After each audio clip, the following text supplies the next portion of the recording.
Muy buenos días, tarde o noche, mi nombre es Juan Pulido y a continuación me dispongo a hablar sobre la ruta metabólica de la galactosa o para la galactosa. Primero que nada es importante definir qué es la galactosa y para ello decimos que la galactosa es una hexosa, se considera uno de los azúcares más simples, es un monosacárido y su fórmula química es C6H12O6. Su estructura es similar a la de la glucosa, pero difiere con esta ya que posee un hidroxilo en orientación diferente en su carbono 4 y se encuentra sobre todo en la leche. Entonces esta goza de tres etapas. La primera es la etapa hidrolítica o de hidrolización, la segunda es la etapa anaeróbica y la tercera es la etapa aeróbica. Para la etapa de hidrolización se da a partir de la lactosa. Esta, en presencia de la enzima lactasa, produce tanto glucosa como galactosa. Y posteriormente viene la etapa anaeróbica. Dentro de esta etapa, que se produce en el citoplasma celular, se va desde la galactosa hasta la glucosa 6-fosfato y posteriormente entra para la glucólisis, que va desde la glucosa 6-fosfato hasta el piruvato. Entonces, para pasar de galactosa a glucosa 6-fosfato, primero ocurre una fosforilación en donde se pasa a galactosa 1-fosfato por obra de la enzima galactoquinasa y por consumir un ATP, es decir, entra un ATP y sale un ADP.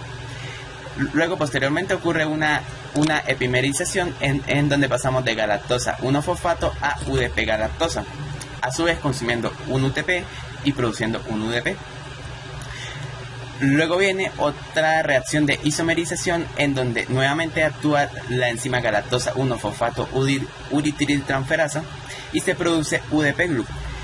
Esto pues es importante aquí acotar que la UDP glucosa con la UDP galactosa forman un pequeño ciclo consumiendo NAD reducido y a través de la enzima UDP galactosa 4 epimerasa y forman un pequeño ciclo en esta reacción. Luego, finalmente, para llegar a un glucosa 6-fosfato ocurre una fosforilación y una epimerización para que gracias a la enzima fosfoglutamasa pues se logre llegar hasta la glucosa 6-fosfato. Y finalmente con esta reacción pasamos a la glucólisis, la cual es una vía metabólica que convierte la glucosa, que tiene 6 carbonos, en dos moléculas de piruvato. El primer paso es una fosforilación en donde pasamos de glucosa 6-fosfato a fructosa 6-fosfato, en donde se consume un ATP y actúa la enzima fosfofructoquinasa 1. Luego tenemos una isomerización para pasar de fructosa 6-fosfato a fructosa 1,6-bifosfato. Posteriormente tenemos una escisión aldólica para formar la dihidroxicetona por obra de la enzima aldolasa. Posteriormente tenemos otra isomerización para pasar de la dihidroxicetona con la enzima triosafosfato isomerasa al gliceraldehído 3-fosfato.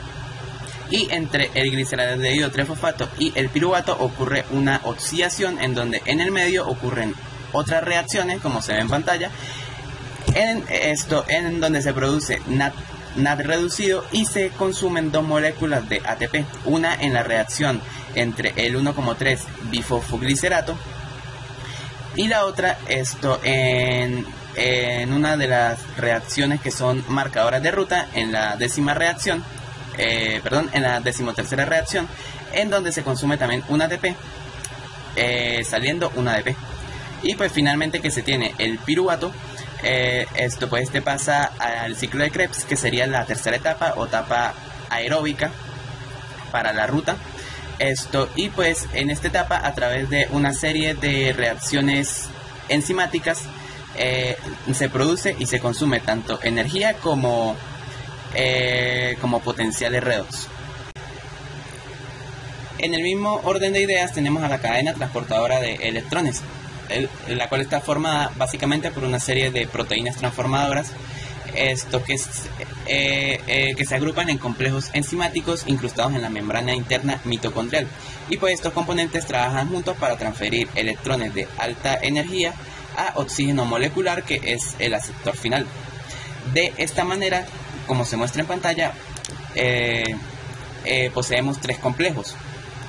el primer complejo o complejo 1, el del NAD deshidrogenasa, recibe electrones de alta energía del NAD producidos tanto en la glucólisis como en el ciclo de Krebs. En el segundo complejo o complejo succinato deshidrogenasa se oxida el succinato a fumarato en el ciclo de Krebs, liberando energía, o mejor dicho, liberando electrones de alta energía.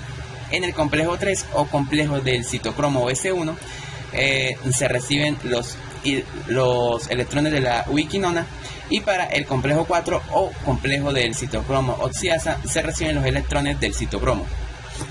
Y finalmente, como se muestra en pantalla, tenemos una tabla del balance energético para toda la ruta de la galactosa, en donde se puede apreciar que para la ruta de la galactosa que se vio al principio, el total de ATP producidos son de 7, para la glucólisis son de 8, para el ciclo de Krebs son de 11 y para la cadena transportadora de electrones son de 36, dando al final un total de 62 ATP producidos. Esta ha sido toda la exposición, muchas gracias.